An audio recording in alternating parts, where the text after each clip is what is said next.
ghostly apparitions, UFOs, and aliens, and mysterious creatures lurking in hidden depths around us. These are the mysteries which baffle, yet pique our curiosity. Will we ever prove their existence? Welcome to Paranormal Experienced Radio. Listen as your host and seasoned researcher Kat Hobson discovers new evidence, bringing us closer to the truth with informative guest interviews, the latest paranormal news, investigation advice, and equipment tips. Kat is a lead investigator with SCARE, located in Birmingham, Alabama, and feels that her gifts were given to aid individuals in distress in what should be their safe environments. Now, here is your host of Paranormal Experienced Radio, Kat Hobson.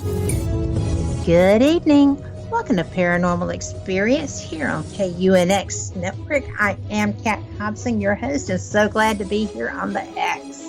Now, I am so fortunate that I get to occasionally be invited to some pretty cool locations to investigate. I've got friends that own networks. I have friends who just love doing shared investigations. I've got people who are televising their investigations, and I get invited sometimes. And I have to say, yay, I love that. Mainly because I get to meet some of the most neat people. I am bringing you one of them tonight. She is so wonderful. Her name is Rachael Warren, and we met when we had the chance to go to the Winchester House. I'm telling you, I had been within feet of it before and not gotten the chance to investigate it. So when I was invited with Jim and Rick and Mikey and all these people who are part of Spirit Realm Network, I said, heck yeah, thank you so much. And again, with my investigation partner, Lori, it was really an inspired location. Not enough words. I'm not kidding. And one of the people that I got to meet there was from here. And I love that because she sounds like me. And her name is Rachael Warren. She is the host of Answers from Beyond. And she is, and that is a tarot show. So, Rachael, I am so glad that you are here tonight. Thank you for joining me on this crazy, crazy day. Oh, no problem. Thank you. Thank you for having me. Well, it's, it should have happened a long time ago. And I don't know why. I just always thought that you were opposite me. So there you go. But I am glad that you could come, and I am glad to have you be able to share with our listeners because, you are one of my favorite investigators. You're so laid back. You're so empathic. You are. Did you not know that? No. Thank you. Well, you are. I mean, I have nothing to do with how good you are. Okay. But, I just appreciated the input that you brought to it and that you shared with me. And, that was a fun investigation. That was probably my bucket list. It was one of mine too. Yeah. Because, I grew up here on the outskirts of Atlanta. So whenever I was younger, we had TBS and we had PBS, the public broadcasting. So I was like the, documentary nerd. I just watched everything. And the Winchester House always came up. And I was like, I always wanted to go. And it just fascinated me. And whenever I saw that we were going to investigate, I was all over it. And I was so excited. And it did not disappoint whatsoever. Well, I have to ask you, what was your favorite, funkiest detail in that house? And just so everybody knows, we got to spend the afternoon there prior to beginning our investigation. And Rick McCollum and Patty Negri were the talent for that event. And it was a lot of fun. But what did you think was the coolest wacky doodle kind of thing? Okay.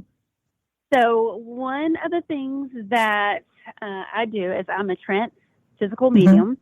And so typically whenever I go on investigation, especially one like that where it, you know, I was investigating, but also like that's not anything that I would typically go and break in to do it, because I would like for it to be more structured, more of a closed environment, because I don't really know what's going to happen. Kind of once I open myself up, I have, you know, certain perimeters that I kind of set for who can come in and things like that. But they're not always respected. And That's so true. I don't open myself up completely.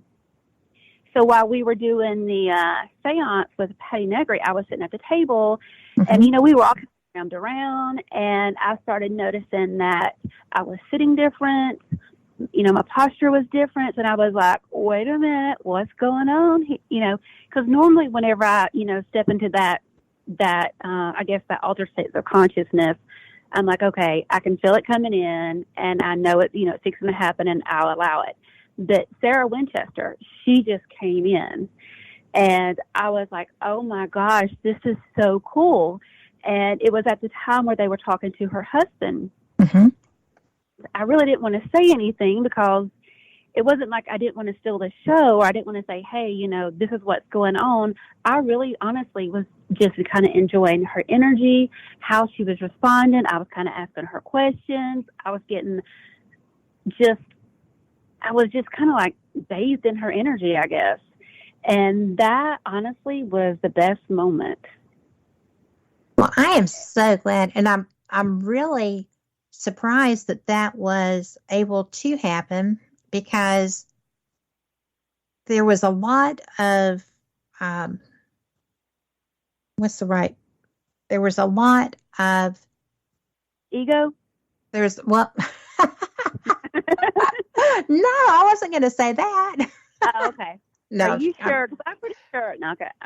I know that it wasn't us. I mean, it wasn't the people that were starting out with us. So, but you know, something that the reason I said that I was surprised that you were able to get that kind of clarity and connection is because I know that there does need to be a method of kind of separation, you know, something that allows that to happen. And I felt like that was a little bit, I was really surprised that Patty could get the seance moving, because I felt like there was so much energy that was off the chain and trying to interrupt. And it was just one of the things. I have a hard time, okay, when that's happening. So that's why I was surprised. Right. And so that's, so with me being the physical part, it's kind of like I take on the mannerisms and the characteristics. So that's how I really kind of knew. Because I don't know if you remember, we were crammed in, and some people were sitting, you know, with one cheek on one chair. Oh, yes. You know, or half, you know. And so, I remember even at some point when we first sat down, kind of scooting over that way I could make room. So for me to kind of like really change my position, I mean, down to the way I was crossing my legs, I was like, what's going on? You know, because what is happening here? Yes. And then, I mean, the way I was placing my hands on my lap, and I thought, oh, you know, I'm getting very proper. And then, you know, you were very proper. Yeah. Well, I mean, you know, it was just I could feel it. And I was like, who is this? Because whenever I first started this, because, you know, I did not grow up doing this. I was raised Southern Baptist. So anything like this was considered possession. So I was terrified. And I took some classes, and I, you know, learned some rules and boundaries, and basically setting up, you know, this whole little scenario of things that I do that keeps me out of that fear mentality. And I have a spirit guide who is basically my gatekeeper, who allows entities to come through. Because I know that if it was up to me, I would put like restrictions on everybody and everything, and I wouldn't have an experience. I'd be limiting myself. So I trust that he, you know, he's doing what he's supposed to do. Right. And yeah, she snuck in, and I tell you, it was unbelievable, because the whole takeaway from this was, you know, with the Winchester House. They thought she was crazy and that she was into all these things. But also at the time, spiritualism was huge. It was huge, and she was an active spiritualist. Yeah. It was common for people to have, seances, and it was common for people to have seances. That what was not common was for a woman to be a widow and not remarry. True. And then she had all this money, and I really don't think, from what I gathered from whenever I was talking to her, she wasn't doing anything to try to appease any kind of spirits. Mm-mm. In a way, I really feel like that was her way of charity back to all the workers who were probably too prideful to take more than what she was offering. So she was basically letting them be the artists that they were. And so here, these artists, as contractors or workers, whatever they were, she was saying, here's the finest materials, make your masterpiece. And I think boy, did they. Yes.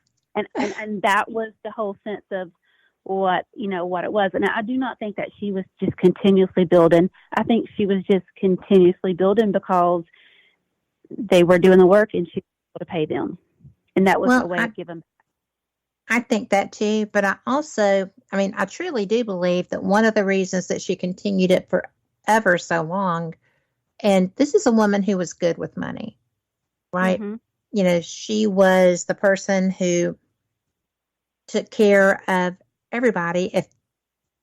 If somebody was going to lose their farm, she bought it and used it for her foreman.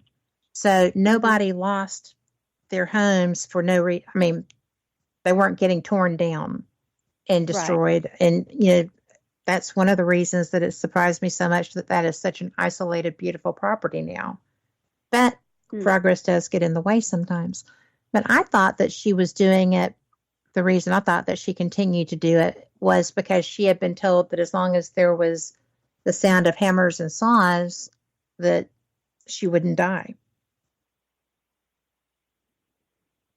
Yeah, kind of like maybe if there wasn't any. In a seance, she was told that. Yeah. As long as the construction was ongoing. Yeah. I like yours better. Yeah, that was the feeling,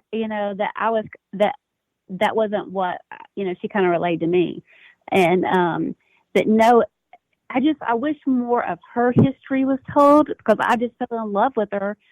Yeah. About just her with her personality and being in her home and seeing the things that she did that was technologically advanced for that time period, and how she would do things to calm her workers' fears and whatever they kind of wanted. And that to me is incredible. Well, I thought so too. And the fact that she was actually paying real wages, not, just expecting people to live on just a pittance. She was so far ahead of her time and kind. After I started researching her and feeling her, I was kind of like frustrated because people were making her sound like she was a nut. And yes.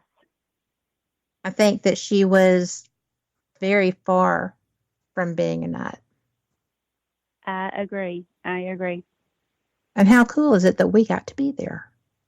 And not only do the tours and hang out and, learn and talk with each other and get to become, acquaintances and friends. It was just so cool because we got to experience what she truly was.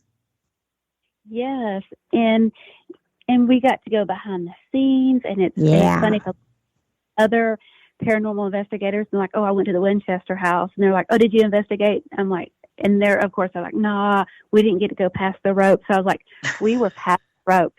We didn't sit on her bed, but we were there. And whenever we were doing the investigation, I guess that was a little bit of, the support. And that was just awesome too, to move, to help move the cords from one room to another after maybe the main group had left, because the energy would still be in there. Yes. And then also, it's just like a lot of cemeteries. I really don't think a lot of cemeteries are haunted. I think that I guess like newly dead people will go to a cemetery because they know that that's where they'll be seen or where they're supposed to go. And I kind of think it's the same way with the Winchester house. Like, so if it's a entity that doesn't have, they're just kind of roaming around, I think they might go to the Winchester house because that's where people expect to, go. And there was a lot of people that was there. And I remember that something was coming in, and not that it was following one particular lady, but like I could kind of tell she was struggling with that. So you have the whole energy of everything that's going on in the Winchester house, and then it's just the energy of everybody being there, what they might have brought, and the things that were coming there. So it was really like a little melting pot, a little like a crossroads of a lot. It was a cool experience for sure. Well, I thought it was too, and that's from beginning to end because it was so surprising. Because when we first got there, it was Jim's team, Rick and Patty, me and Lori, and you were part with them, and I was so blown away. One of the things I think that was my favorite, personally, besides the fact that all of those stairs had like 2-inch risers so you could walk up them really simply. I love that. Nice being in a short woman's house. But, was the fact that one of the pieces in a room, I have a matching piece that was my grandmother's. And I was like, oh my goodness, this is just bizarre. I had no idea. And when I saw that, I thought, well, this is pretty cool. I like this. And there were just kinds of little things through that house like that. And I guess Wednesday night supper. Truly, I guess that maybe my great-grandparents, as opposed to my grandparents, may have been in her era. And they were publishers and newspaper people and stuff. So, they would have been not rich, but comfortable. And so there's all this stuff that I grew up with, and there's a piece in her house. Now, to me, that was weird. What were those odds? Very cool connection. Very cool connection. Yeah. But what did you think? You were talking about the energies and you talked about egos. When you are experiencing things like what you do, okay, because they're not detracting at all from what you do. You are fantastic. But when that started happening on our investigation, does that affect your interaction with spirit? It does. It does. And so like I am like an empath. And so, okay, this kind of goes like to whenever people start thinking about what their gifts are and putting labels on them. And so with me being an empath and can feel emotion, it seems like that is like the major thing. And so I'm always constantly trying to keep my emotions in check to see how I'm feeling, whether you call it going back to center or being grounded, because my emotions is, I'm feeling whatever's out there. And I'm trying to make sure, is it just part of this collective group? Is it me, or is it, an entity or being? And so whenever I'm there, in an environment, I'm trying to be very neutral. That way I know it's not me projecting onto anything, my prior experiences. And then it's so whenever somebody is there and they're kind of just being either dramatic or just whatever's going on. And I'm not saying she was being dramatic. It's just whatever's going on. I'm trying to be in a place of neutral because I know that I can get caught up in it. Right. And then I also try to watch to see how other people are reacting emotionally, because people don't realize that that's what they can pick up on. That's logical. You might, yeah. In the like, okay, well, I feel like I'm having a heart attack. Well, that's the symptom, but also just that mad and angry, because I think sometimes it can be so subtle that they don't realize it. So I'm also, kind of looking for that as well. And you never really know if it's somebody that truly feels that way, or if it's they're picking up on the energy, or if just maybe the environment is too much and they're agitated and they're kind of excited. So that can make them kind of be high strung.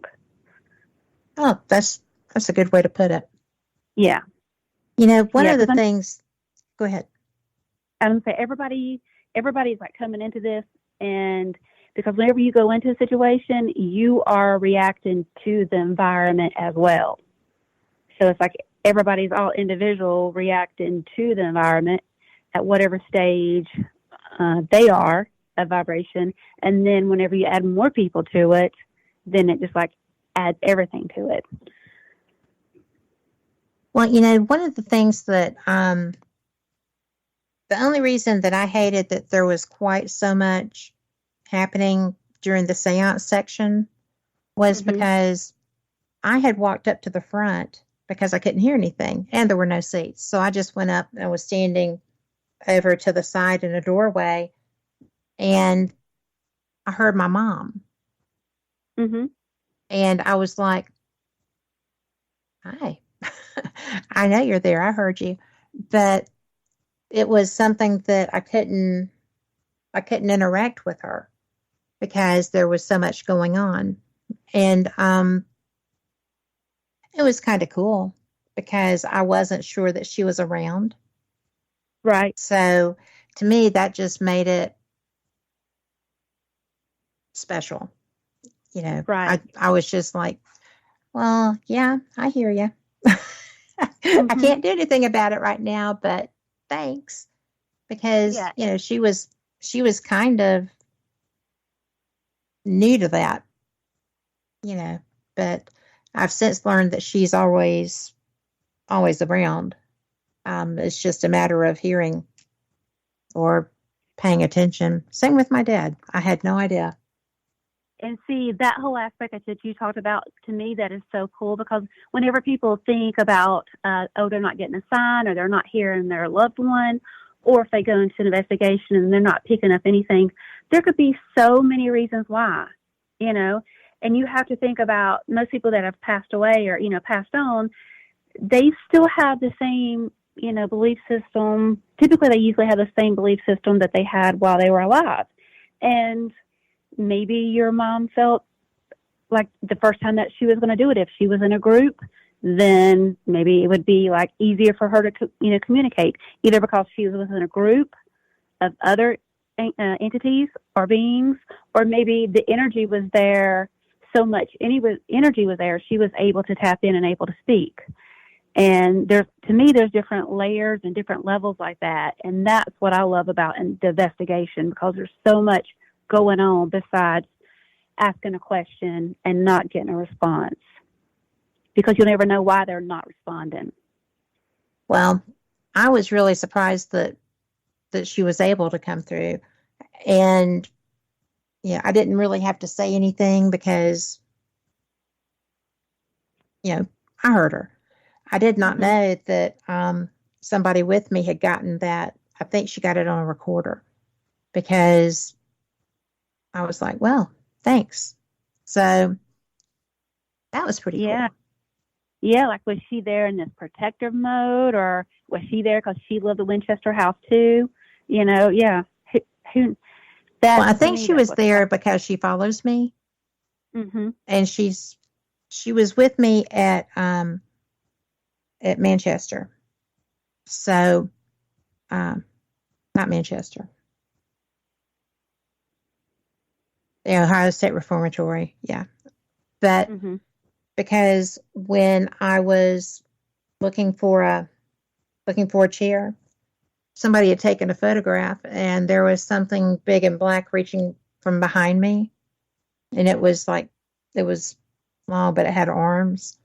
And there was, my mom was a member of the Red Hat Society, so she always wore purple and red, and always wore khaki pants. But there was a purple and khaki shadow that it was like between me and that darkness.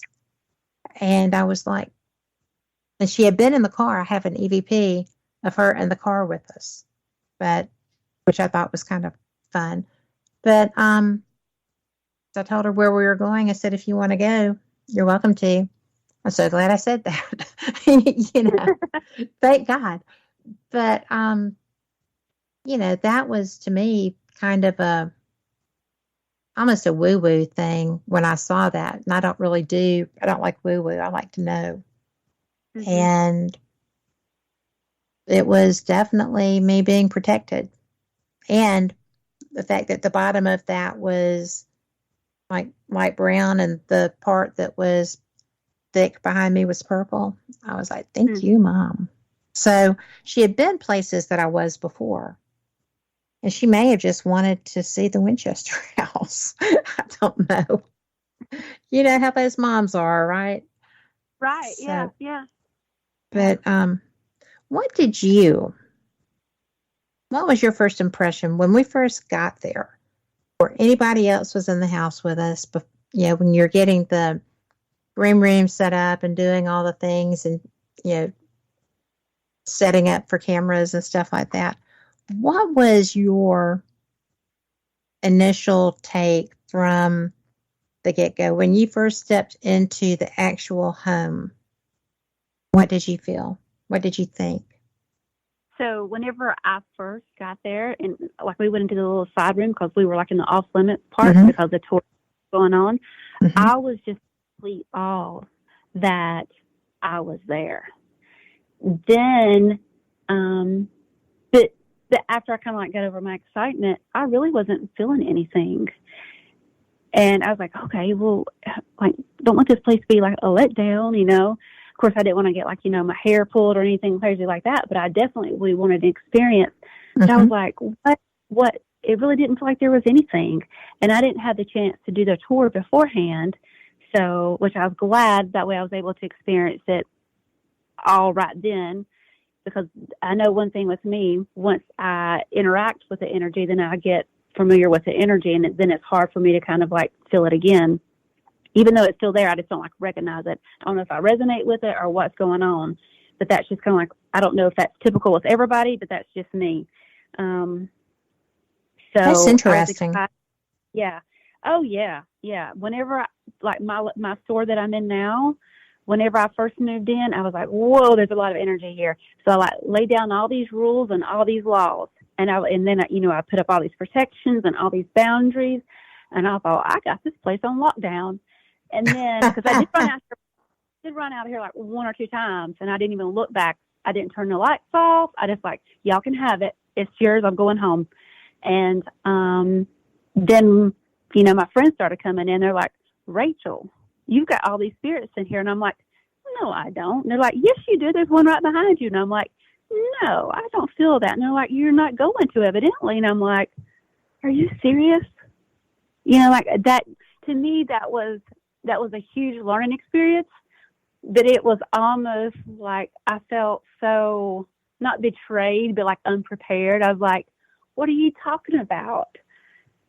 Because I couldn't feel them, and I wasn't tapping into it because I always felt energy. I had no idea that once I was around in energy for a while, that I would no longer feel them, like how I feel them in my body, because I have my little indicators. Right. And I can't remember what the whole question was when you asked me that. It's okay. I was just curious as to what you were getting when you first, you know, when you were setting up. Oh, yeah. When you were alone in the, you know, that part of the Winchester house. Nothing. Really? Yeah. Like I said, I was worried that it was going to be a letdown, that it was all hype. Yes.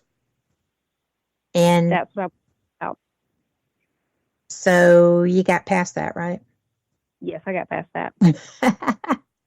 Well, you know, that's what's so cool, because I understand, though, what you're talking about with your house, because I think that once you set down parameters in your own area, that really needs to be respected. And I will say that it's kind of fun that they protected you from feeling them, because, you know, I think that once you set down parameters in your own area, that really needs to be respected. And I will say that it's kind of fun that they protected you from feeling them, because, you know, I think that once you set down parameters in your own area, that really needs to be respected. And I will say that it's kind of fun that they protected you from feeling them, because that's kind of unusual that Yes. they were trying. I feel like they were trying to respect your feelings, so they weren't letting you have to deal with it. Right. Well, so this is at my store, and I call him like the resident ghost, and he has a nickname of Charlie, and he's very protective. He's actually went on investigations with me, and he is very protective of energies that want to come in. Really? And yeah, oh yeah, and I'm like, hey, do you want to move on? And it's not like, it's like a symbiotic relationship. I'm not keeping him here to have a resident ghost, by no means. Right. That he's it's not like he is stuck in the store. He travels up and down and visits all the stores. He just seems to like mine. I also have a lot of crystals in here, and I mean, it has good energy. But I'm also right next to a railroad track, and where I am, I'm right off the main street, and there's a lot of energy through here. So I think he's just kind of like taking his territory, like, hey, this is mine. This is my, this is my space. And he's here all the time. Now, he's came to my house before, but he also, he just mainly stays here. That's interesting. Yeah. Because you've got so much happening now. So you're right beside the tracks. Are they active tracks? Oh my gosh, yeah. Especially on Thursday. Why is that? I don't know why they have these particular days. Our business, my husband's business, is also on railroad tracks beside them. Mm-hmm. And it's just like, you won't hear anything forever. And then bada boom, bada bing, everybody's coming through. It's so funny. So. Oh yeah. No, I mean, I'm literally right here. It's probably like within 100 foot away. And there's 3 crossings right here. So they blow the horns constantly. And my whole family, like my dad, he worked on the railroad. So it's like a comforter thing. So, and then whenever, like with me doing energy work, I'm thinking, okay, I'm putting it on the end of the train, and it's taking it and transmuting it and, putting it out somewhere else. So I kind of use the train as something to carry away anything that I'm dealing with that no longer serves me. So I kind of use it as capacity. But I'm also out there just waving like a tourist. I do that. Like, hey, especially whenever Amtrak is going by. It's just, so it doesn't bother me, but but it's definitely loud. Well, I will agree with that. But, I'm like that too. My grandpa was a railroad engineer. My other grandfather, was a fireman on the railroad. So I grew up on and around trains, taking my grandpa to and from with my grandma. But it's really funny that you're using that for your clearing. I'm sorry. I think it's fun. Yeah, but that's typically my practice, to use whatever is here and whatever is natural and whatever is in the environment. So I'm using the wind, rain, whatever, the sun, and the train. So, and it's, Well, I think it's pretty cool. The things that are gifted to you to use, why would you not? Why would you not? Yeah. And plus, I'm sure that probably some of the things that you're moving on are going to be thrilled to be with the train. So I know, right? Yeah. Well, I usually try and transmute it, and because I always try to do some kind of transmutation or just to go. But you wouldn't believe that the railroad itself is, like, as far as interdimensionals and things like that, it seems like, since the railroad is the railroad, that it is also still like a form of transportation. It's like I don't know if it's like an energy hotspot or what, that there's a lot of interdimensionals out there. Yes. And to me, that's kind of cool. And so, like, here in Villa Rica, the town was actually probably 2 miles. The original town was about 2 miles away. But once the railroad came through, then that's whenever the town was built. And so there's so much excitement about the railroad. Like, that excitement is still here. So when the train comes, like I can literally feel, I wonder sometimes if that's the reason why I go to the door and look, because that's what people did whenever the train came. Of course, it didn't come as much as it does now, but when the train came, people would go to the train. So I wonder sometimes whenever I like, oh, there's a train, if I'm just kind of, doing it because that's what everybody else is doing around here. Probably not. Probably it's just what you're supposed to be doing. Probably that and putting pennies on the track and going and getting them, allegedly. Do you know that I used to do that and I quit because my grandpa told me that will cause me to wreck. I hate when people do that. And I'm like, oh no, so yeah, I was like, oh dear. I was that too. And my daddy, he worked the derailments. So if it was ever happened in the summer, and actually he worked the line from Atlanta to Birmingham, that was the line that he worked. And so we would always go to derailments. And so it doesn't bother me, that it's kind of funny because about where my front door is, there's this part of the line that when the trains come and they're heavy and they're fast, it skips. And that always catches my attention. I'm like, stay on the tracks. Yep. Don't come off. And so I don't know. I always wondered if that was a myth about that, the quarter or the penny, but I never do a quarter. I just do a penny. I don't know. Well, I think it's okay. But I mean, if a penny's going to do that, then there'd be a lot more accidents than there are. Right. Yeah, I know. I know. But now my oldest son, he worked on the railroad.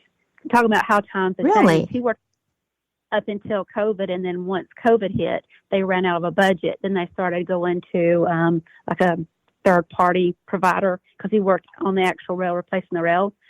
And because he did rail maintenance from basically up at Niagara Falls down the East Coast. And I was like, listen, Tucker, I said, if you're ever out on the railroad and you see some weird things like chickens, bottles, any kind of container, I was like, do not touch it. Don't think, oh, why is this chicken foot here? I was like, don't mess with nothing. Oh, no. I said, no. Yeah. Oh, gosh. Like, I know. I was like, don't touch nothing, So, yeah. So before you go on, tell our listeners why. Oh, because that is a lot of practice. So that is a practice of a lot of different other kind of practices. And one reason why they'll use a railroad is because basically that is private property, and it's more usually, what's the word? It's not like where there's a whole lot of people around. I can't think of the word. It's more, more private. And people won't go on there, especially out in the woods. But they'll also do it because of, like what I was talking about before, it carries the energy. It'll take the energy of that to wherever. Yeah. Away from you. Away. And usually it's like protection type things or to cause harm. And I say, just don't touch it.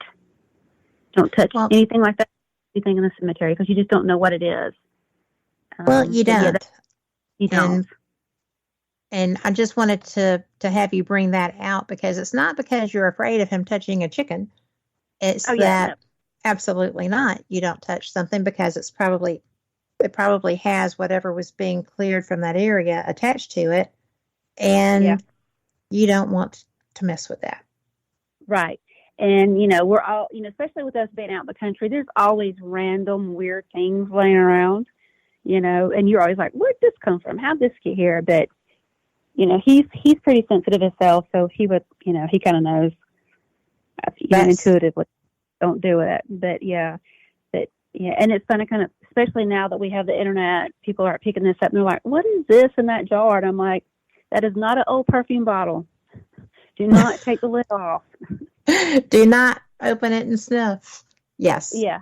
Put it down and leave it alone. Or just, my hard and fast rule when we lived out that far out was do not touch anything. Mm-hmm. That way, and I did not mind. People would always be so shocked, but because I'm such a country person. I've always lived urbanly, except for short periods. But with what we do, you got to know better. Yes. It's just, there's so much stuff. Mm-hmm. It's just really weird. I am so surprised sometimes that people just touch anything. Right. These are people that have not had enough stuff show up in their house yet, I guess. I know. And even next door, we have there's an antique store. We have 2 or 3 antique stores, and they are awesome. And but right next door, she's got a lot, and she'll come over and get me. She's like, please do not leave until I leave, or stay in here till I lock up. And this is an older lady, and she can kind of sense things. And I swear, I think things just mess with her on purpose. And so she came and got me one day. She goes, hey, something's messing with me.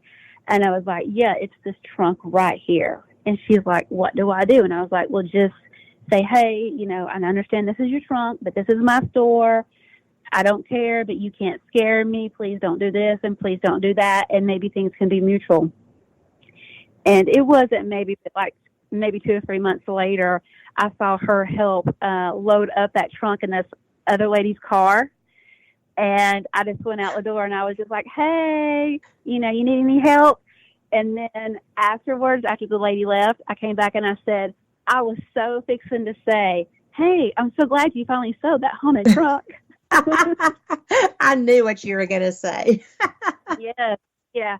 And she does the same thing, because she'll get a lot of vases or just a lot of containers, and she'll say, hey, what do you think this is? Because it could be like chicken bones and a cake pack. And I was like, no, I don't think that is anything. I think that was just somebody's garbage dump, because it was beside their bed, and that's where they put it. And she's like, are you sure? And I was like, well, do whatever you want to with it. But, I think that's that. It's fine. Yeah. Well, that's something too, that especially if you're digging in an area that was obviously a homestead, you are going to find their pit area. And, do you need to be careful with that? But, is that going to be what gets you? People really think that those are the words to use with that? Probably not. It's just, oh my goodness. You just don't want to mess with something that you did not originate. Right. Yeah, you definitely do want to be respectful. And even, and I use this, tell my sons, because they're both avid hunters. And I'm like, look, you only shoot something that you plan on eating, and you be respectful because the animal died. And my boys, they have taken that, and they've come up with their own little prayer, their own little mutual respect. And I'm like, it really kind of makes you feel good. It does. Wow, they did that on their own. But yeah, they're the same way. Of course, they always kind of bring me like trinkets of like random bones and feathers and rocks. So I have a collection in my windowsills and everywhere of random things. But you got to have a respect for that. And I do the same thing with my trees. I love to garden, and I love to be outside. And so I talk to my rocks, not because I'm crazy, but why not, But I talk to trees because I have these big, huge trees around my house. And anytime the wind starts blowing, or, we get in a tornado, I'm like, hey, guys, I remember that Jody Foster. Do you tell them to hold on? Yeah. Hold on tight. Nobody let go. I do that in my backyard. Yeah. Tay in the wind. I'm like, y'all, Tay in the wind. And I say thank you afterwards. Yeah. But yeah, I'm like, please. I was like, I love y'all. Please don't fall in my house. Just protect us. And they've done good so far. So now, anybody listening to us is going to be going, those two crazy but Southern women, what on earth are they talking about? But, it really is something that you need to consider, because my husband used to think all of this stuff was so crazy, and I don't know that he doesn't still, but he's learned to hide it better. But, Yeah, right. yeah. Yeah. But it's Yeah. something that, you have to respect nature. And if you take care of it, I feel like even if the worst should happen, one of them comes down, something else happens, I feel like if the community knows that you respect it and you care, I think that that's a good thing. Oh, definitely. I believe that trees, they have to have this sentient type being to them, especially like down in Florida where the live oak trees are. Oh my gosh, we lost so many down there. Yeah. And so where this last hurricane hit, that is where all of my ancestors are from, is down there. And really? In Steinhatchee. And I don't hope nobody's listening, my family, but I was crying and I was upset. And then my husband's like, well, do you want to do this? And I was like, no, they'll be fine. I was more worried about the trees because the trees, and a lot of that land is so, it's not developed. It's so untouched. It's still, it's I don't know. And my heart just broke for that. Of course, my heart also broke for any life that was lost. Well, sure. Whenever you have a tree that is 300 years old, like, you have to give it some respect. It's seen a lot. Well, there's one down there in Biloxi outside of that restaurant that, actually, the restaurant's built around it that's older than that. It is ancient. And, it's gone through, they went through Katrina, and people, I don't think, realize how bad Katrina was in the Mississippi area. But being on the dirty side of a hurricane is not a place to be. But, I found that so many people feel this way. This is not just us. This is not just because we're empaths and we're one with nature. We respect it, but it's really interesting when it responds back, when you know that there is a relationship there. And that sounds crazy, but I'm not. I am, but probably not about this. But it's so interesting because it's like this afternoon. I'm sitting in my hammock because my lab is having a hard time, and I like to just kind of, be around her. Well, all these hummers, I have a hummingbird feeder. That's my hobby. I lay in my hammock and I film hummingbirds. It's my new thing. But they come around me. They come. I don't go and chase them down. I don't. And it's just really fun. So it is. And people think, or, hopefully people know that we have a consciousness, and then consciousness is kind of like outside of us, and it's everywhere. So it can be in the trees, and it's in the animals, and, and again, it's that, symbiotic relationship. And I'm the same way. Like, I was sitting out there and I was like, oh, there's a little chipmunk. And I was like, I haven't seen a chipmunk in my yard in forever. And, it's just, I don't know. It's very cool. Now, we do have way too many owls, and we have way too many hawks. And it is so funny because they get into like this vocal war going back and forth. Yeah. The coolest thing in the world to be in the middle of an owl argument. I've only heard one owl, and the whole time I'm a deck sitter. I'll get out and watch the meteor showers and stuff. I only have one owl that I've heard.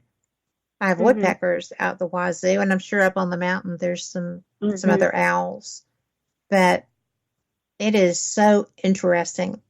But when I heard him, I was like, ooh, I hope he's in a good mood.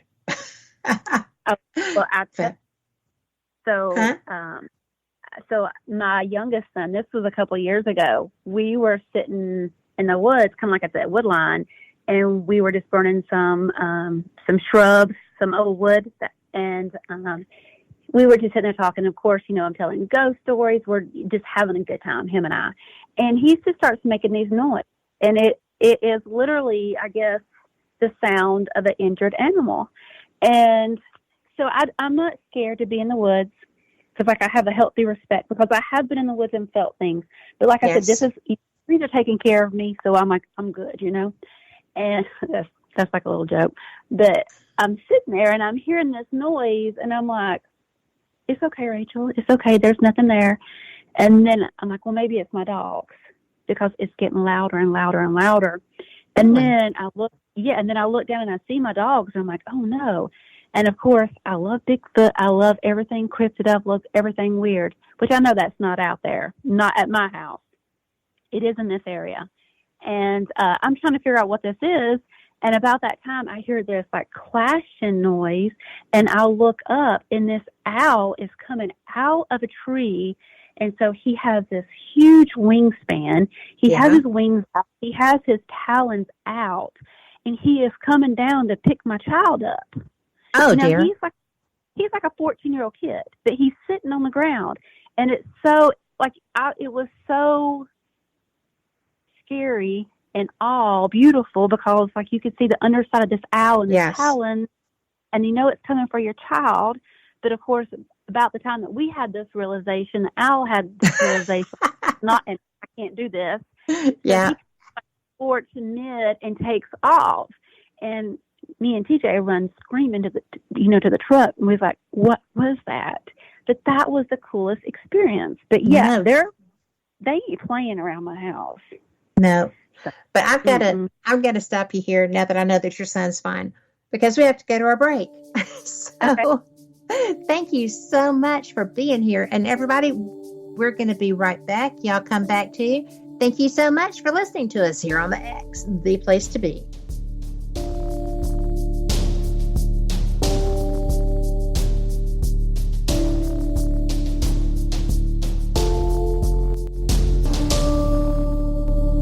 Almost here, ladies and gentlemen, the UNX Network Year 2 anniversary at XCon 2023. XCon is being held this year from October the 30th to November 1st at the beautiful Oasis Hotel and Conference Center in Springfield, Missouri. Top speakers include host of America Unearthed, Scott Walter, plus Haley Ramsey, Sev Tok, UNX's very own Maureen Richmond and Dan Terry, Mindy Toutfest, Harriet McFeely, Forrest Crawford, and many more. And they're all coming to deliver new information on topics like UFOs, alien encounters, cryptids and ancient secrets, and real hauntings from the afterlife. Join us for the film premiere of A Haunting in Blue Hill. And don't miss the Mad Hatter Paranormal Halloween Bash, Banquet, and Costume Contest on All Hallows Eve, October 31st. So join us as we close out the 2023 conference season. Info and tickets are available now at unxnetwork.com. That's unxnetwork.com, and we'll see you there.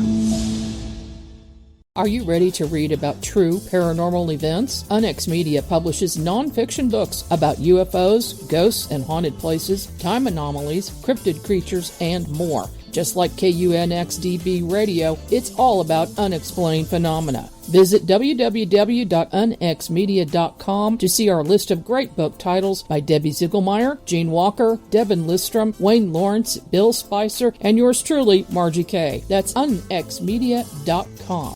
Hi, I'm Danica Patrick. Watching my nieces grow, play, and learn is amazing, but not every child gets to be carefree. 1 in 6 kids in the U.S. are hungry. This breaks my heart, and it's something that Feeding America is working to change. Each year, the Feeding America network of food banks rescues billions of pounds of good food that would have gone to waste and gives it to families in need. To help, visit feedingamerica.org.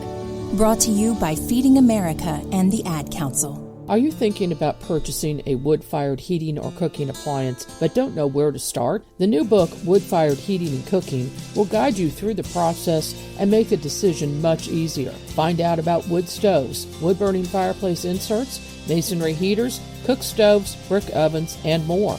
Learn about operation and maintenance, buying and storing wood, even how to make your own charcoal. A bonus section includes delicious recipes for cooking in a wood-burning oven, grill, tandoori oven, or smoker. The wise homeowner, prepper, or homesteader will have the ability to heat their home with wood when the power goes out or to save money on increasing gas bills. Wood-fired heating and cooking is available at Amazon. Visit www.woodfiredpub.com for more information. That's woodfiredpub.com. We here at the X value your opinion, and we're asking for your vote for the People's Choice Awards for the best in-house show and the best syndicated program on the UNX network. Now, if you're an UNX supporter and an UNX listener and you have a favorite show you want to vote for, just go to unxnetwork.com and cast your vote on the show page. Winners will be announced at this year's 2023 UNXCon on Halloween, October the 31st. It's going to be a big party, and we really hope to see you there. Get your tickets now while you still can for the biggest Halloween party in the paranormal, the XCon 2023 in Springfield, Missouri, and run over to unxnetwork.com right now and cast your vote for your favorite show on the X. We are the contact for alternative research topics. The X.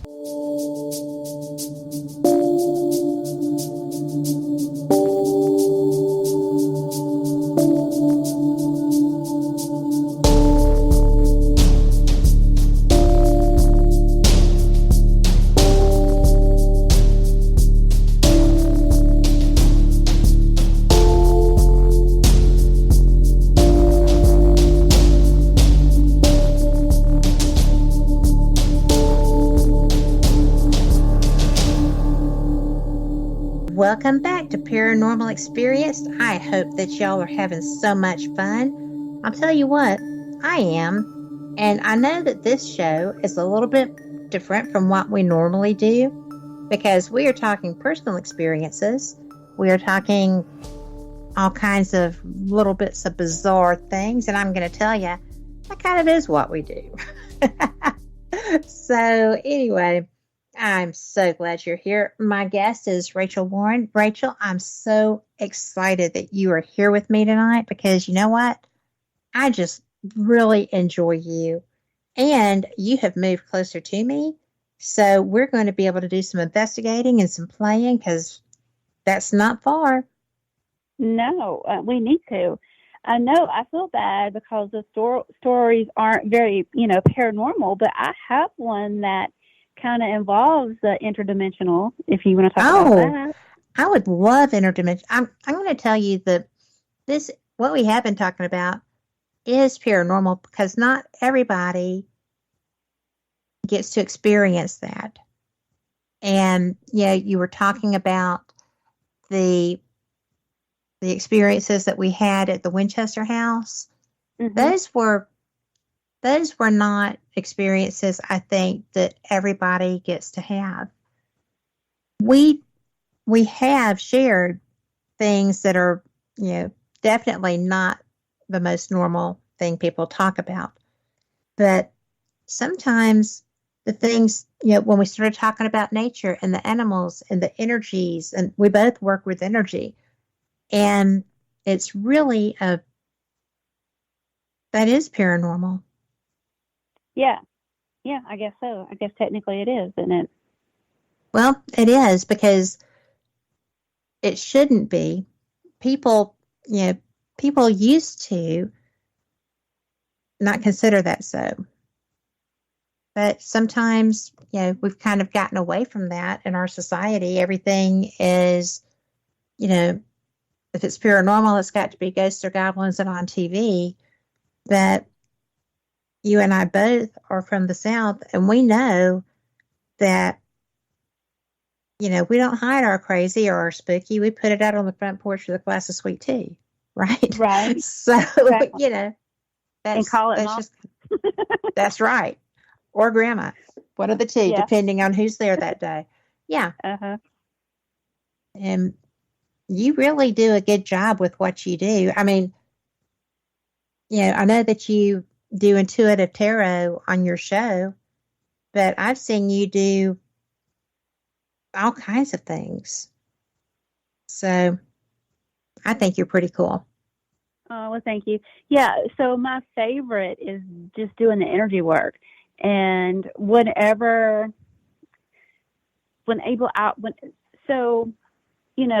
to explain what's going on to the person who's laying on the table just because I want to explain, and whenever I was able finally to let that go, that got really cool and interesting. And so now before I do any energy work, I'm like, hey, look, I don't know what's going to come out my mouth. I don't know how I'm going to move. I don't know what's going to happen. Okay. But if for whatever reason you feel uncomfortable, let me know. That's okay.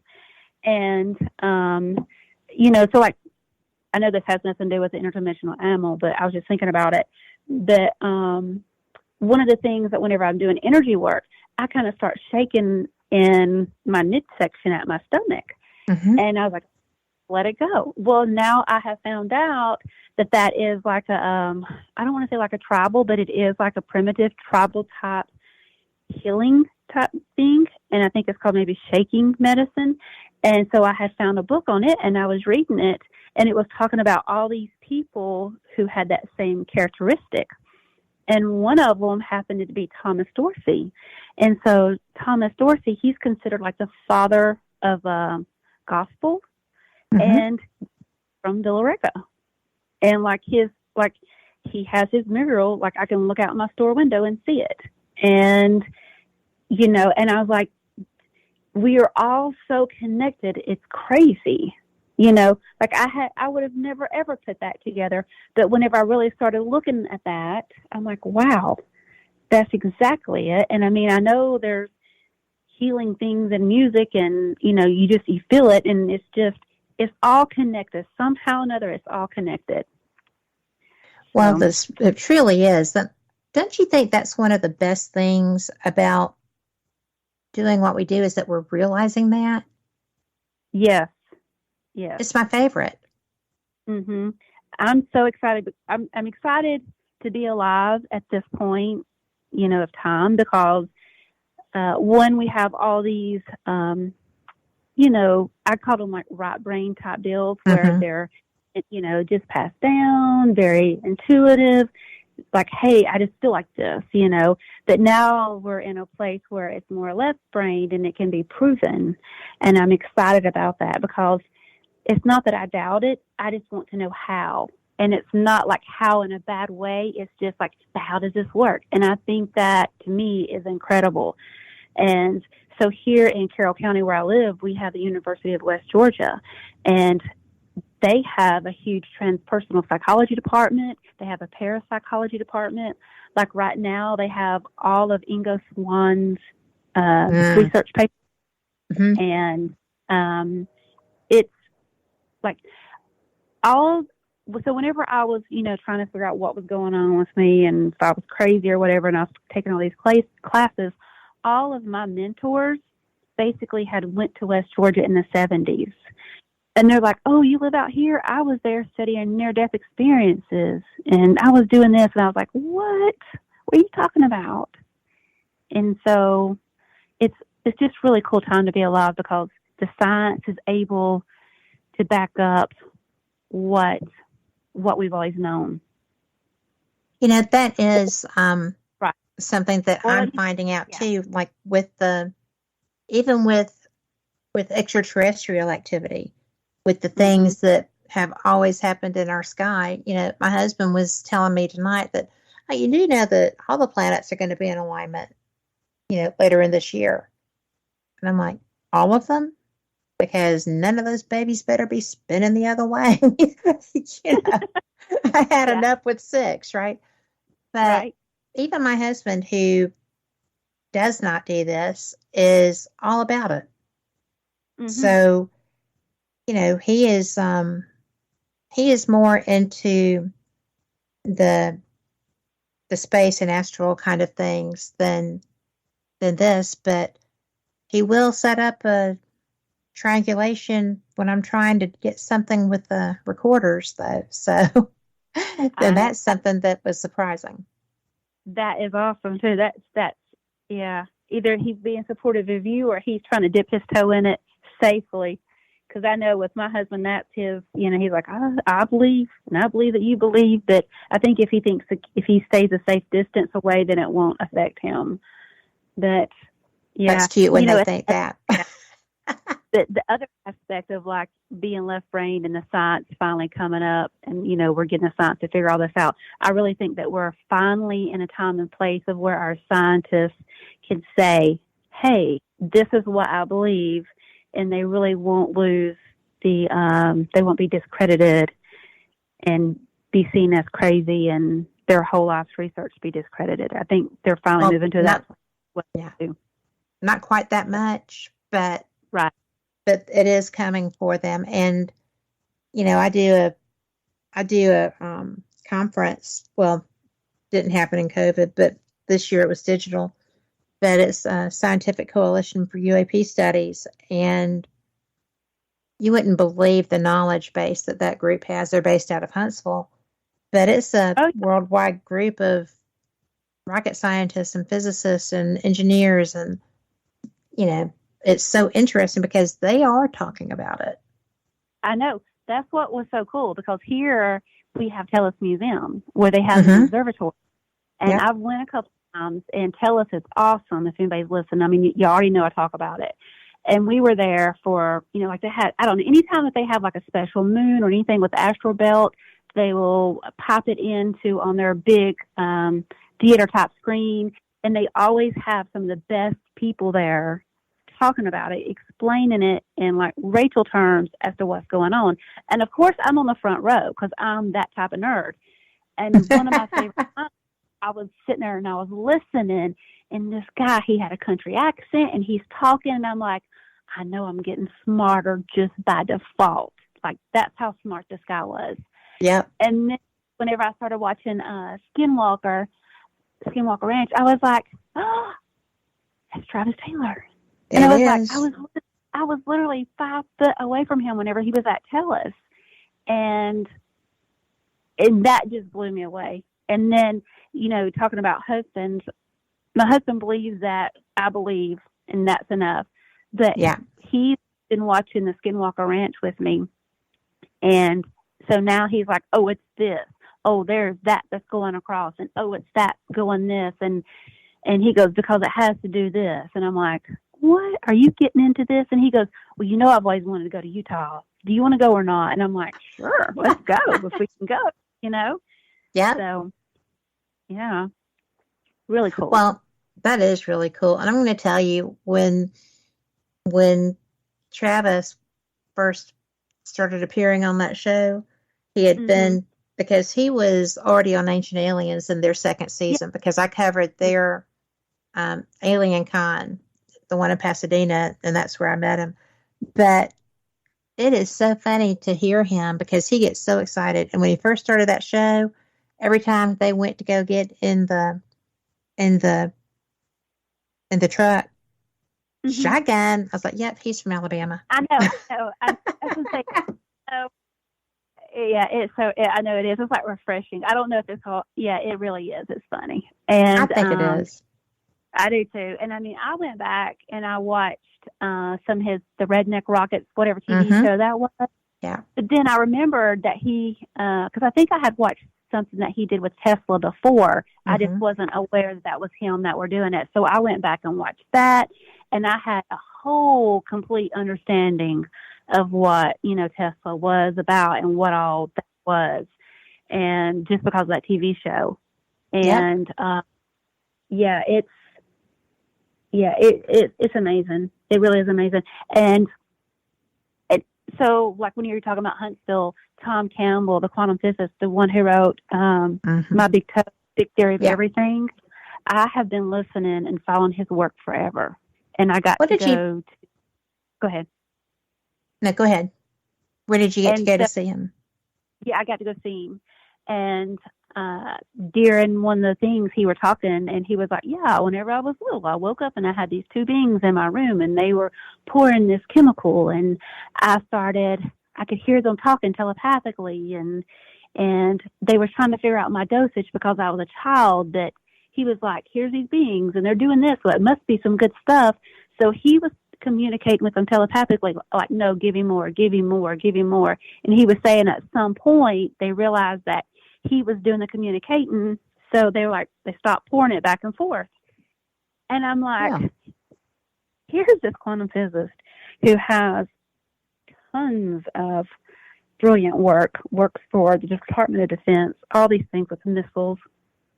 And he's telling us that these beings came in his room and he was telepathically talking to them. That excited me so much. I was like, he's my kind of people.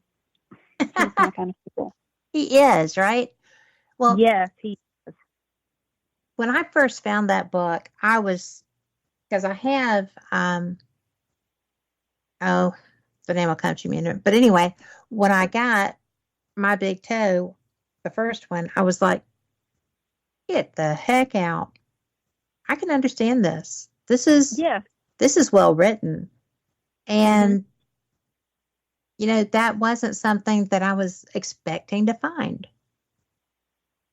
You know, I didn't expect it to be that user-friendly. Right. And it's just so cool. It's definitely like a resource. It's not like a romance novel where you you're working for that. Yeah, you're working for that knowledge. But it is so basic and so understanding, and now it is so appropriate with him talking about the simulation theory, and, you know, and especially now that we have the virtual reality, because, you know, my son's got the Oculus and he's doing this. I was like, so you know, right? And so it's just... Okay, tell people what the Oculus is, because some people might not know. Yeah. So the Oculus is the virtual reality goggles that you can buy and put on and basically buy games through Facebook. And so once you do that, you basically connect to, you know, the system, the matrix or whatever, and then you're interacting with other little avatars. And in real time. In real time, yeah. And I'm like, so what you're doing, I was like, that's no different than your consciousness connecting with mine whenever you're like, oh, I don't feel good, you know, I'm fixing to puke, come clean it up, mama, without telling me. That's what you're doing. You know, you're sending this thought out. And I just use it as an example, but it helps me understand it as well. I guess I'll give it because it gives like a physical, you know, representation of it. Well, sure. Yeah. And but his work, it's so basic, and he doesn't have any woo-woo with it. You don't have to, you know, you just sit down and access the data. And I love that. Well, you know, it's so weird because who would have thought that you could use Facebook for that? I mean, where exactly is that technology going to end? People who are doomsayers are so freaked out by all of this stuff. And I'm like, you know what? If you don't want to, don't use it. But I don't think that you should be telling other people that they can't. Right. And well, I tell TJ, I was like, if you want them to harness your brainwaves, then you go ahead. Because I try, like, you know, do it jokingly. I was like, but just limit your time with it. Because I don't want to tell him. I don't want to tell him no. Because I mean, this is what I don't want to tell him no. You know, I mean, like if I said you can't have this, then he wouldn't do it. But he has to learn, and this is where we're headed to. So I'd rather him have this experience, and he's learning from it. That way, while he's at home. And he is learning his type of discernment. As for this doesn't feel right, this and he'll say, okay, yeah, this is giving me a headache. But it is so funny because I have some Shungat, which is basically, I love that. Yes, yeah, I have pyramids of it. Yeah, so he has this big medallion that he wears, and anytime I know he puts that on, he puts it on his Oculus, and I thought, hey, good. He is at least thinking about checks and balances, you know, and he'll do it for a short period of time, and he won't do it. But yeah, it's so funny because, like I said, he's a 14-year-old boy, you know. He's on the shotgun team. He's a hunter. He's doing all these things. And I walked past his room one day, and I was like, what are you doing? because he's sitting in his chair and he has these goggles on and he's just like doing random things with his hands. And he goes, I'm picking turnips, or he's picking radishes. And I was like, son, what do you mean you're picking radishes? Like, I was like, you're rolling around in the office chair. That's so cute. It was cute, but I think it's, again, if that's an experience for him and he's able to learn discernment, what makes him uncomfortable in his body that doesn't feel good. And that's kind of what psychic development is. And that's how I see like consciousness and with our thoughts and our emotions and feelings, what is ours and what isn't and what's being sent to us. So that's just how he learns. I'm going to tell you that is so neat. Mm-hmm. It really just completely is so cool, because there he is, just putting on the tongue tight. I know. I know. What a guy. That is so cool. Yeah, it is. And yeah, it really is. And so he's my youngest. And so my oldest is 24 and my youngest is 14. And it is really cool to see where they are, but that's kind of based on where I was in my development of like spiritual or psychic gifts. Because with my oldest, I wasn't able to interpret these things or say these things. And so now with my youngest, whenever we go out, I'm like, okay, what are you feeling right now? And where do you feel it? And really? So that is his awareness. Yeah. Mm-hmm. Well, that is, I don't know. I think that there's so much stuff that can be used in the wrong way. Mm-hmm. And for them to be in a position with a parent like you, because there's a lot of them that don't have aware adults. Right. I would say most of them don't. And look at you doing it right. Well, like I said, I am with my third kid. Well, you get to practice on the first two, right? I know. But yeah, it's just like where I was and, where we kind of are as a society just in those 10 years, how we've grown. It's crazy. And it is. And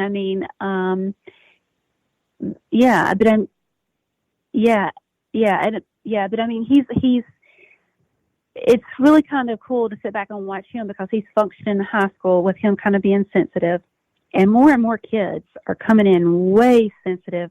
Like I sit there and I look on Facebook and I see a lot of my friends like, oh, my child is doing this. And I'm like, oh, please. I was like, I'll send them a message. I was like, hey, I know you're going to think I'm crazy, but I really think, these are some things that can help your child. And here are some resources to go. If you have any questions, please reach out to me. Because a lot of these kids are super sensitive and it's being either misdiagnosed or anxiety or just different things. And, it's really sad to see or know of a child having these experiences, but they're not comfortable because their parents are uncomfortable. Like that. It is, yeah. Yeah. So, well, it's going to be to where if it won't matter if you're uncomfortable or not, because it's still coming. It's still happening. And there's nothing, truly, reality is you can't stop it. This is, and, when I was in high school, I was just always so stunned by reading some of the classic books that, we had to read. And I found out later that I didn't mind them at all. But, 1984 was never supposed to be an operations manual. And yet it is. Mm-hmm. Because that's the way that people are adapting it. And I'm just like, yeah, the internet is Soma. So exactly. It's just like, oh, well. You can't stop, and you can't stop it. You can't. And that's what I tried to instill with him. I was like, look, throughout every society, things happen, like in America, we're just like the youngest country, so we don't have like this really long history to kind of see where all these things different happen. But the whole moral of every story is you have to be able to adapt in order to survive. And you'll do that. And like my oldest son, he gets really upset about, the political climate right now. And I'm like, look, just stand back and don't get emotionally outraged. And I know that he has to have a purpose and he has to care, because you have to do that. But then you have to realize when it's controlling you. And yes. And so hopefully he is figuring that awareness out. And I think people don't realize how big emotions play a part in our lives. And I would agree with that. Yeah.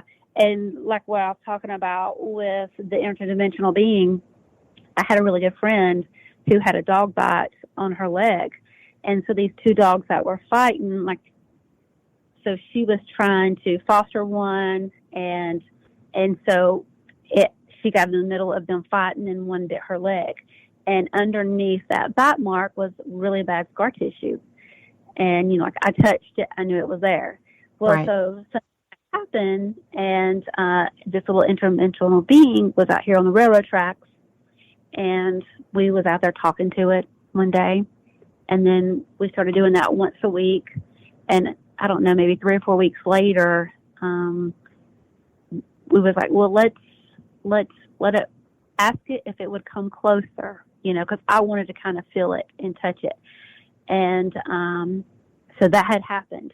Well, she was really, really nervous about it, but she could also see, because I can't see. I just have the knowing and I feel it.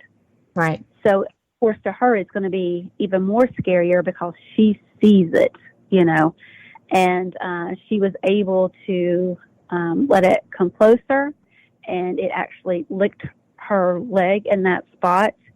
And the next day, that scar tissue was gone.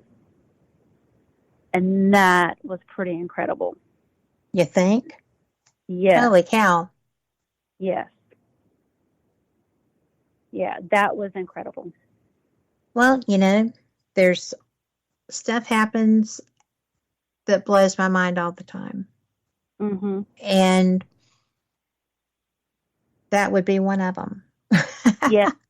It really is, because that's not something that you anticipate. No. And I mean, if the dog bite was there, that there was so much more behind that dog bite. Yeah. So much. And that's, it's energy. Mm-hmm. And we carry it. And I think when people realize how much we carry it in our body, to me, that I will be really excited when people realize that, hey, we carry way too much, and if we can figure out a way to process it and let it go, and that everything isn't personal, then we will be so much more healthier and happier. I agree with that. How do you anticipate, or what do you view as the method of achieving that? What do you think it would take?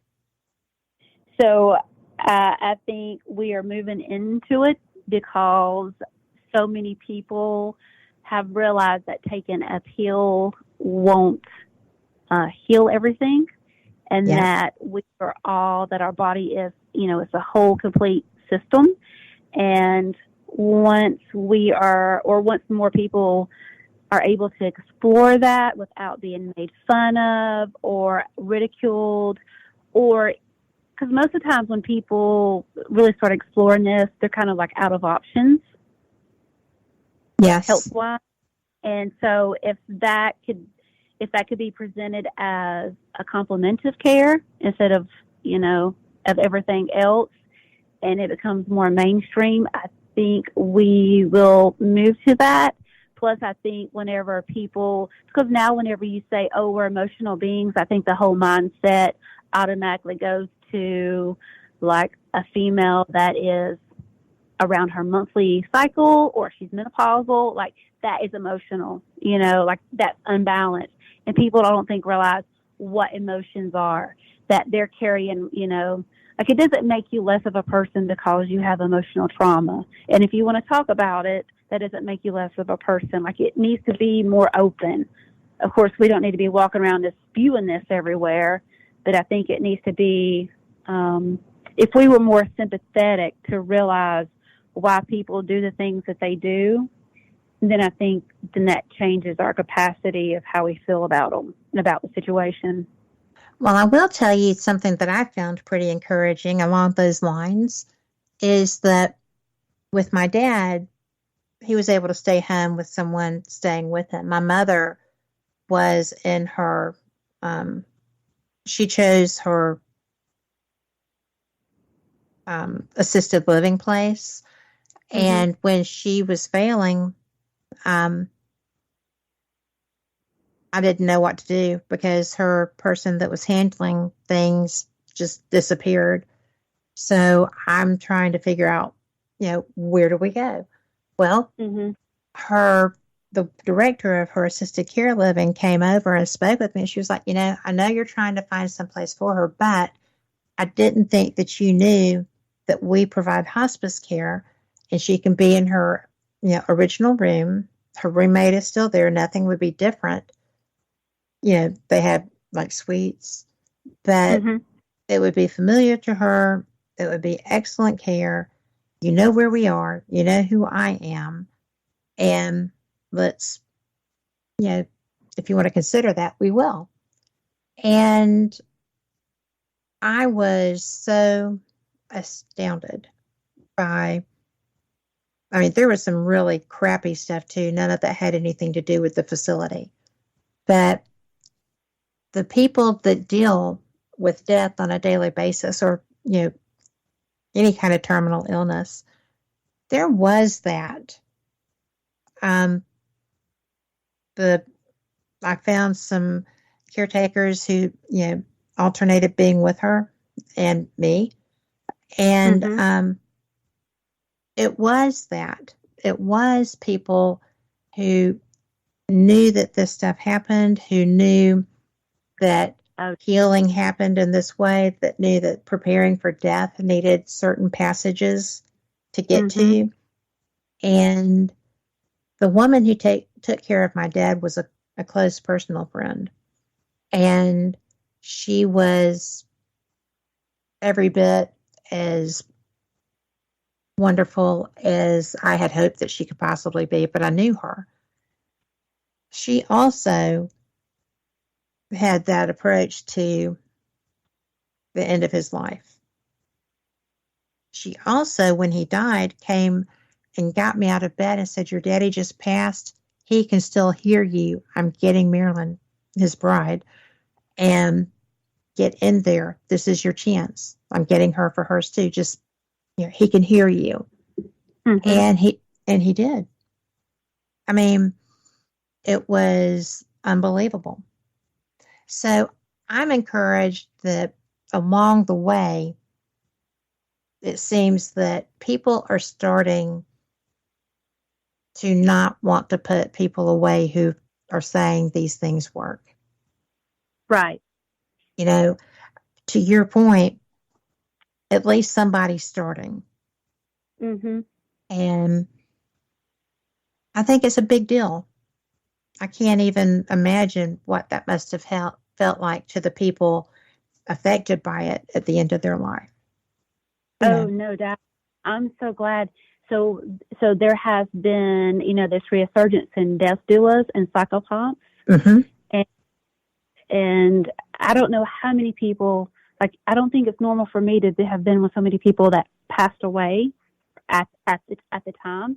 And I'm like, I understand why, and I understand now why, but before I thought it was like a curse. I was like, look, by the time I come around, it's not good, because that's just the way it seemed.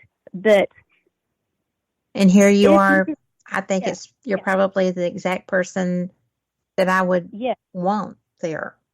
It doesn't, I think it's really special that that's you. I totally agree. And it is. And when we talk about paranormal experiences, I mean, like one lady, whenever she passed away, I think she was dead for about 2 hours and she came back alive. And she by herself? Yes, by herself. And her brother, who she was close to, like he was the closest one in the family, they both had the same genetic illness and they were kind of dying at the same time. And they were so close growing up that she hadn't seen him in like the past 2 or 3 years prior to this, because they had both been in, they weren't able to leave their home. And so they really hadn't seen each other. And so whenever Anna Jo passed away, we called the coroner and, funeral home, and everybody came out and they're like, yeah. And then next thing we know, they're like, oh no, Anna Jo didn't come back alive, took a gasp of air and she's back alive. And she stayed alive for for an hour. And so then, my mom is having to call people and say, what did you do? Yeah. False alarm. Anna Jo is not dead. She's alive. Oh my gosh. And so then, she had called Anna Jo's brother, and she goes, oh, that is so crazy, because, the husband, which was the brother, was just saying, Anna Jo is here. Anna Jo is here. And so there's no doubt that she went to go see him before she passed away. And I mean, wow. her house was so haunted. It's still haunted. Nobody can live in it. It's like up in the mountains. Yeah. Oh yeah. It's not funny, but it is funny because, she was like this lifelong friend of my mom, and, my mom was a caretaker. And then it got to the point where, like I said, her brother was passing away or going through the same thing. So there was nobody to really help my mom be the caretaker. So I would drive 3 hours to go up there and relieve her. And that house, it was something else. And, nobody can really stay in it now. Holy cats. Because I think that there's like a respect there. I think that there is. There's definitely respect. I mean, there's a respect. There's definitely, so like the land that she lives on is definitely Native American, because it was like the Native American where they would go into the summertime, like kind of like the meeting grounds where all the tribes would meet, and they would like dance down in the pasture below their house, right on the river. So that land I know is, very sacred, and there's something about her house. I don't know if it's just because, I don't know. It's very cool. It's very freaky. It's very freaky. I'll say that. That is such. It's so cool. Yeah, but nobody can stay in it because all these things happen, and then everybody was like, "Well, how do you and your mom? How y'all are able to stay there?" And it's like I guess we have this. I don't know. It's really kind of weird, but nothing ever happens while we're there. I mean, things happen, but nothing scary. That is just fascinating. Yeah, my mom had called me one time and she was freaking out. She's like, Rachael, this thing just walked past the window. And I was like, well, what did you do today? And she was like, oh, I went and I was cutting down this and I was cutting down that. And she's like, I cut down a cedar tree. Yeah, and I was like, you cut down a cedar tree? And I was like, you need to go put it back up. You got to go do something. And I think, she took, like, she literally bakes and cooks, and I think she took some fruit and, said, I'm sorry, I just, and because Anna Jo really can't see, so what she was doing was kind of clearing up, that way because her line of vision was kind of hazy, so that's what she was doing. But she was like, I've seen the reflection, and she wouldn't even repeat back to me what she saw. And I was like, you better go put it back up. You better go put that tree back up. I don't know how you. Oh my goodness. Oh my gosh. Yeah. But, well, did it help? Yeah, it helped. Yeah, she's like, she never saw it again. Yeah. Yeah. My mom has, like, this is all genetic. And and she was doing the same thing. And this one house that we were staying in, because it was an older house, and you couldn't even sleep in the bedroom because the hallway was so bad with traffic of spirits. And it just felt like you was trapped in there, so you didn't want to sleep in there. And one night I was awoken by a spirit, and she actually like pulled the covers off of me. And I was talking to her, and I was telling her all these things, and she wanted to know who my mom was and what we was doing to Juanita. And I was like, well, my mom is a caretaker, and you're scaring her, and there's nobody to help take care of Juanita, so you're going to have to like calm down, right? And recognize what mom is doing. And we had this whole conversation, and so then later on, Mama came, and she's like, how was the night? And I was like, oh well, Juanita was okay. I said, but let me tell you who came by. And so then, whenever the older lady woke up, I was asking her who her friend looks like, and I told her, and that was exactly her. But this lady, Juanita, would be completely bedridden, and she would literally pull herself over to the edge of the bed because people wanted to get in there and lay down with her. And it was it's unbelievable. And so it's like whenever you do, I know that wasn't an investigation, but that was still an interaction of these spirits or entities or beings, like on all this different conscious level, like why were they there? What were they doing? And how was everything reacting? And to me, that's what an investigation is. It is. Yeah. That's a great way to express that, Mm-hmm. But I think that's just such an excellent portrayal of how crossing is. I did not have any idea what any of that would be like, because I'd never been around someone who didn't die at a hospital or their nursing home, or, so to have that experience, I would have no idea what you were talking about had I not gone through that. Mm-hmm. So I'm really glad I did. Excuse me. But most of the time, I would like to have not had to. I would like for things to have been different. But if they're not going to be different, it was the best way to do that. So Mm-hmm. I think it's cool that you are so aware. Have you always been someone who helps with that? Yes. Because even whenever I was going to church, there was like 2 or 3 situations where I would be there and I would say things, and then I would be like, oh my gosh, because so there's one situation like she was a good friend, and I was a good friend with the mom, and she passed away at her house. I remember hugging the mom, and next thing I know is bring her home and let her die. And for the longest time, that drove me crazy because I thought I was so insensitive. Like, how can I tell a mom to bring her child home to let her die? Because, I would have never said that. But I don't know where it came from, but now I know where it came from, and I have peace with it. And even now, she's like, whenever you said that, like, I had this sense of peace and I was okay. And so that makes me, I don't know.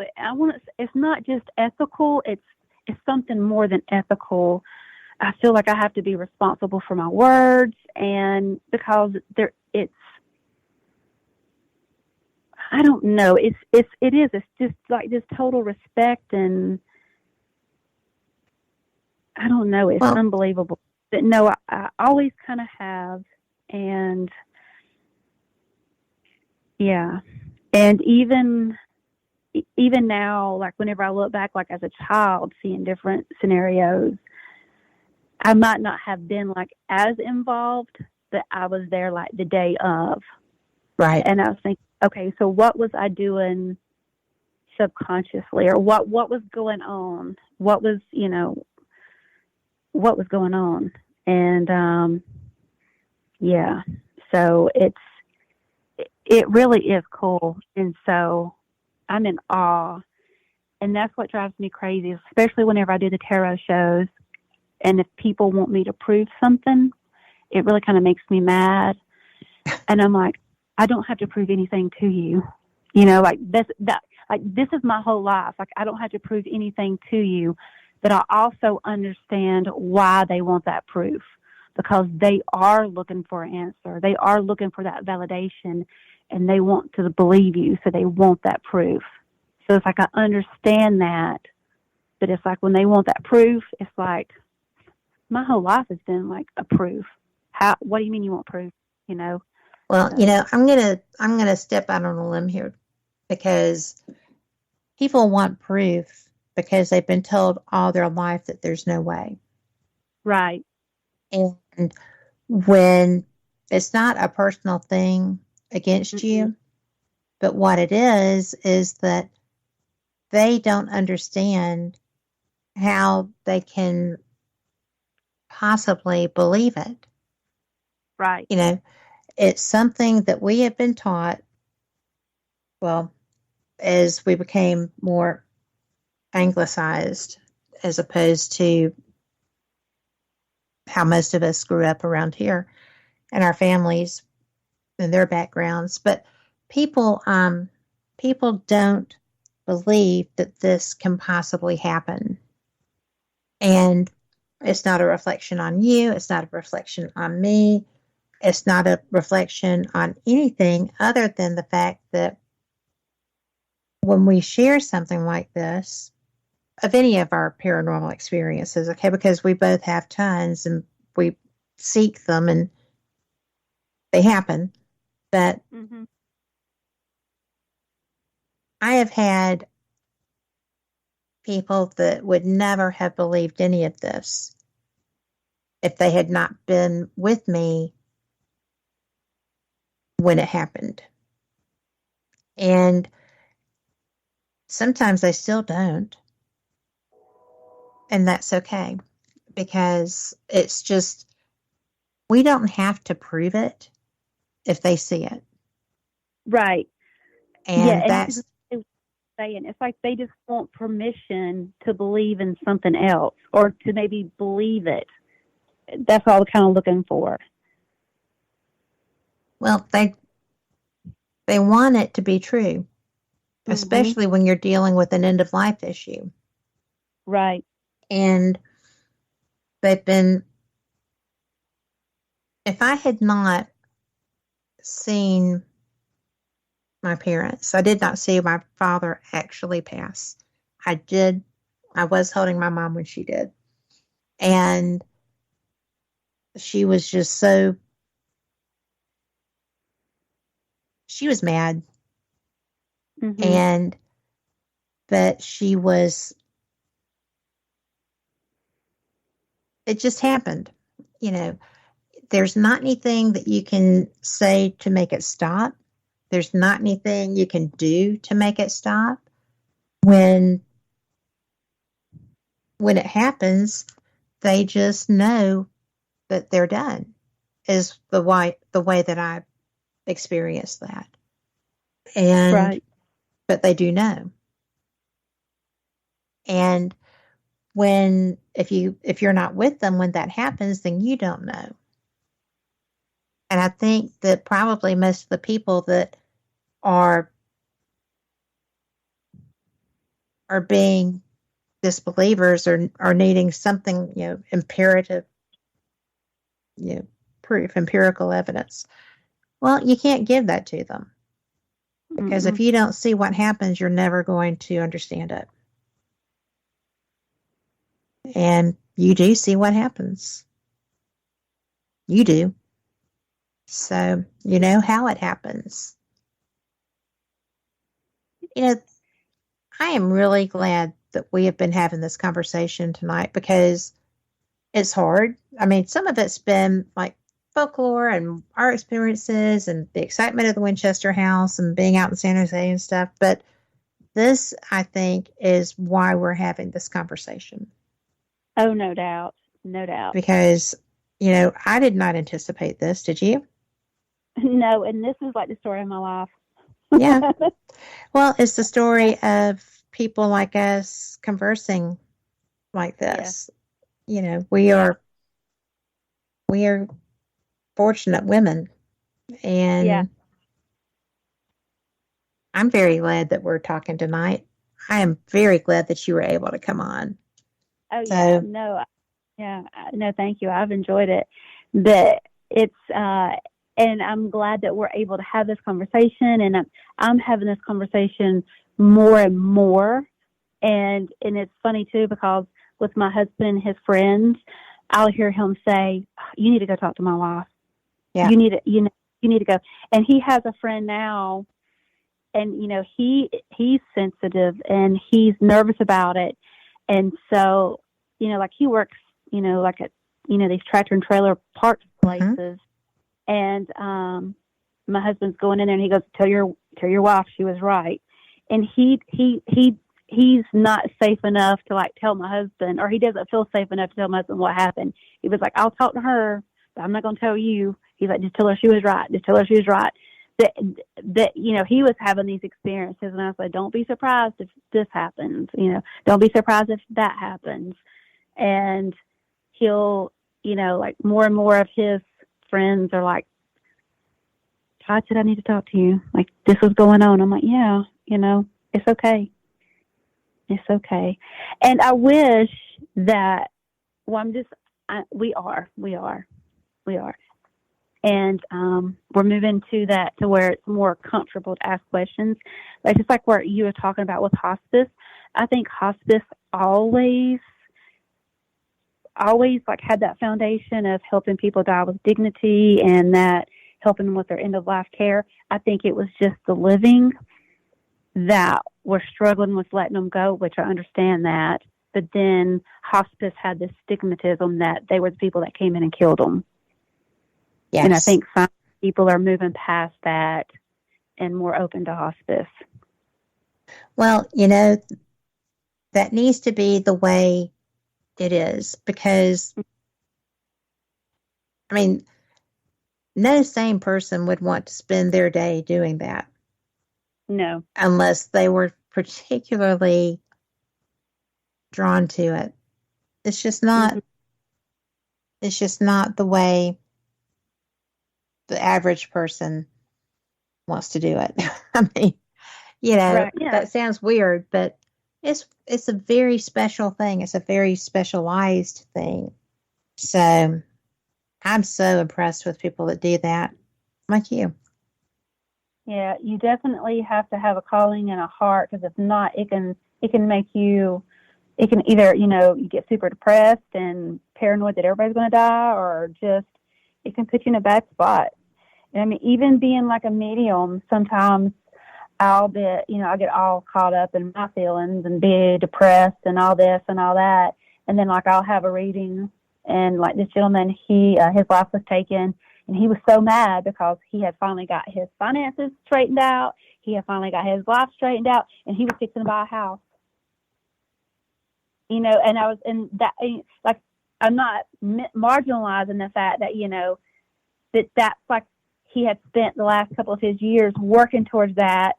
And then that happened. That's what he was upset about. And I'm like, that's the bigger picture, you know. Well, yeah. I mean, that's what he cared about. Yeah. Yeah. We have to live life. Even if it doesn't work out the way we wanted it to. Right. Yep. You know, this has turned out to be quite a different show than we started to do.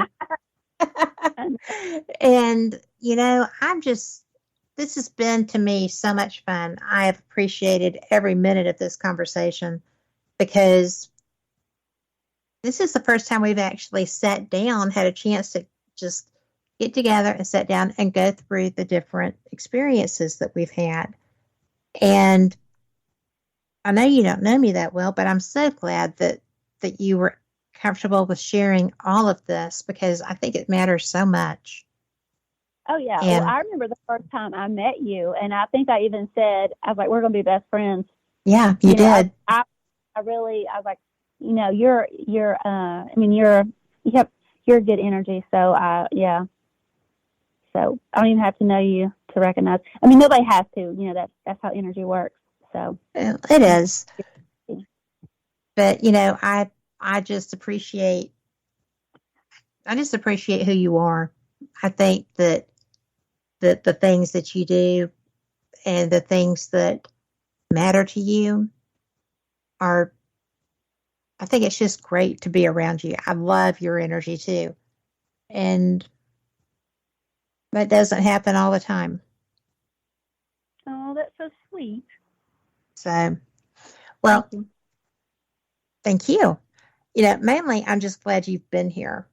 Tell people where they can find you. I know that you're doing your show over on Spirit Realm, and tell them what you do. Okay, so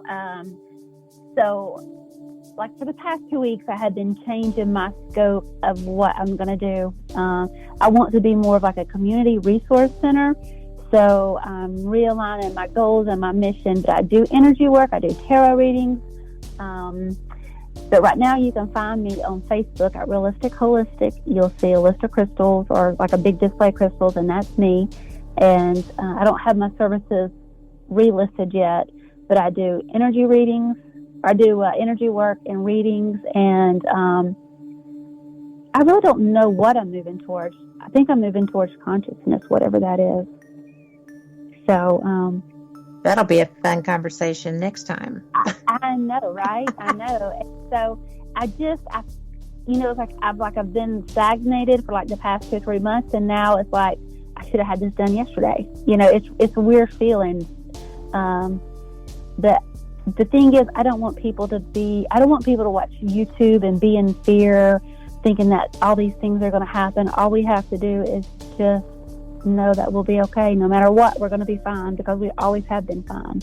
So I think that my calling is going to be more collective type work, whatever that is. And I think it's probably going to be teaching. Well, I think that you're going to know that pretty soon. For sure. I think because I think that's part of why this conversation happened. Yeah, well, I appreciate it. So thank you. Thank you for the space to be here. Well, I'll tell you what, I wouldn't have missed it for anything. And I am really glad, because this has been fun. And like I said, there were so many things that I didn't know about you that I do now. And there's still so much to learn. So, pretty good. So we are going to go, and you can find everything you want to know. Go to the Facebook page. Go to, say it again. So page. It's Realistic, REALISTIC, Holistic, HOLISTIC, and I'm in Villa Rica, Georgia. And I have everything listed. And once I get it done on my Facebook page, then it'll go over to all my social media and then my website. And then I'm also on spiritrealm.net. And I do tarot readings Monday at 8. And it's intuitive tarot readings. So yes, she will be pulling for you if you're who asks her to do that. So that being said, thank you so much for listening to us. Thank you so much for supporting us. There is no reason that we do this stuff except for you and to bring you things that we think that you would love. And I appreciate every single one of you. Stay tuned. You got Clyde Lewis coming on behind me. Enjoy the show. And thanks for listening to Paranormal Experience with Kat Hobson here on the X.